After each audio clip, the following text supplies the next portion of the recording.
pero siempre y cuando no contristéis nuestro espíritu. Yo creo que todos vivimos una religión, no vivimos la palabra, no vivimos la palabra de Dios. Creo que a veces tú estás viviendo, yo creo, una religión, no estás viviendo lo que dice su palabra. Con tus acciones lo puedes ver. Tú te tienes que examinar tú mismo, tú te tienes que ver a ti mismo cómo estás viviendo una vida agradable a Dios, ¿verdad? Porque la religión no te va a salvar. Déjame decirte, el que te salva es Jesús, el que te salva es Dios. Por eso Dios nos ha mandado por un propósito, y su palabra lo dice, por un propósito que tiene Él con ustedes. De tal manera amó Dios al mundo que ha dado a su Hijo unigénito, para que todo aquel que en Él crea no se pierda, mas tenga vida eterna, dice su palabra. Ese propósito es de que tu alma sea salva. Hoy en día se está predicando este evangelio de la verdad, este evangelio de poder, este evangelio que puede cambiar a tu familia, puede cambiar a tus hijos, puede cambiar a tu mamá, a tu papá, por la palabra de Dios. Porque la palabra de Dios es viva y eficaz, porque la palabra penetra, dice tu palabra.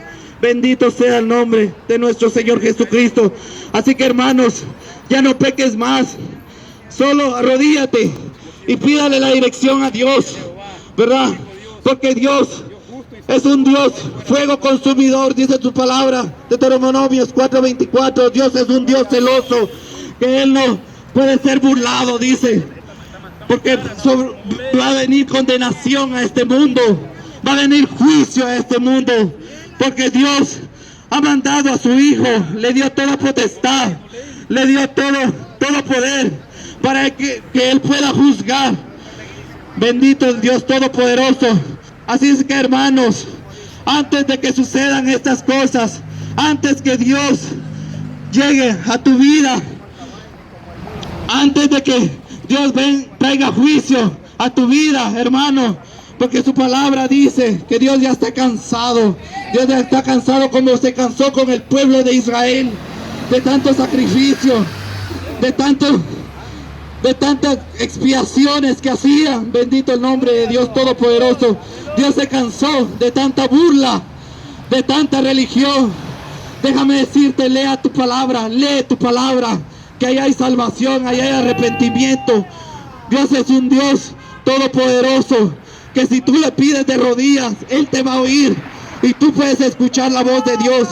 Y te lo digo por testimonio, que Dios vive, que nosotros sabemos, con esa fe que nos has dado, con esa fe que nos ha dado nuestro Dios todopoderoso, que Jesús, que Dios, que el Hijo de Dios vive y permanece para siempre. Él puede vivir en tus corazones, pero siempre y cuando tienes que oír su voz, y que Él te guíe. Porque la religión, el sacerdote, el obispo te puede decir una cosa, pero Dios te dice otra. Dios te enseña esa verdad que nos hace libre y que nos lleva a ese arrepentimiento, para que nos podamos ayudar unos a los otros, dice su palabra. No comernos unos a los otros, que eso es lo que hacemos, que cuando entramos a una empresa, tanta envidia, tanta arrogancia, tanta incredulidad, tanta maldad, tanto pecado que hay en nuestra vida, ¿verdad? Y lo podemos, y tú sabes, y yo lo sé, que eso es lo que estamos llenos de maldad, de pecado. No podemos seguir viviendo en la carne, ¿verdad? Vivir en el Espíritu, dice su palabra, porque el vivir en el Espíritu es vida y paz, dice su palabra. Pueden leerlo ahí en Romanos 8, cómo Dios nos instruye a vivir una vida plena, una vida en el Espíritu. En verdad, todo aquel que vive en el Espíritu, dice, se muere toda desechanza, toda maldad, toda carne se muere.